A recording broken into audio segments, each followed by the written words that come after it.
17 वर्षीय डासु खातुन बोल्न सक्दिनन्। उनले सडकमै रात बिताउन थालेको 5 वर्ष बढी भयो। जनकपुर धामको रामानन्द चोक, अस्पताल रोड र 12 बिघा क्षेत्रको सडक किनारामा भौतारिँदै आइरहेकी उनले विगत 3 वर्षदेखि रक्सीलाई नै आफ्नो जीवनसाथी बनाउँदै आइरहेकी छिन्। पुष्माको शीतलहर, वैशाख जेठको टन्टलापुर गर्मी र आफ्नै जवानीसँग हुन सक्ने खतरालाई परास्त गर्न उनले रक्सी रोजिन् सायद। साँझ सूर्य अस्ताउनु अगावै छोरीचेली घर नफर्किए मन अतालिने शहरमा 17 वर्षीय डासुले भोग्दै आइरहेकी यो सडक सङ्घर्ष सुन्दा जति सामान्य लाग्छ, भोग्न त्यति सहज कहाँ छ र।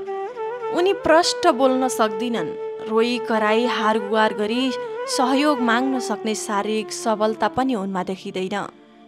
घरमा को हुनुहुन्छ भनी सोधे आमा मरिसकिन् भनेको सम्म बुझ्न सकिन्छ। अन्य पारिवारिक पृष्ठभूमि खुल्न सकेको छैन। सामाजिक सेवा इकाइ कार्यालय धनुषाकी प्रमुख विमला थापाज्यूले रामानन्द चोकमा डासुलाई बेवारिसी अवस्थामा देखेपछि हामीलाई उद्धारको लागि अनुरोध गर्नुभएको थियो। मानव सेवा आश्रम जनकपुरधाम धनुषा शाखाले हिजो राति 10:30 बजे अस्पताल रोड जनकपुरधामबाट डासुलाई उद्धार गरी संरक्षणमा लिएको छ।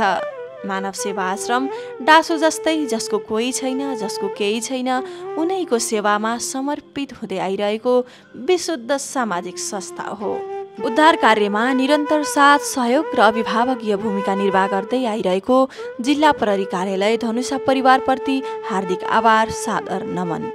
जय मानव सेवा, जय मानवता।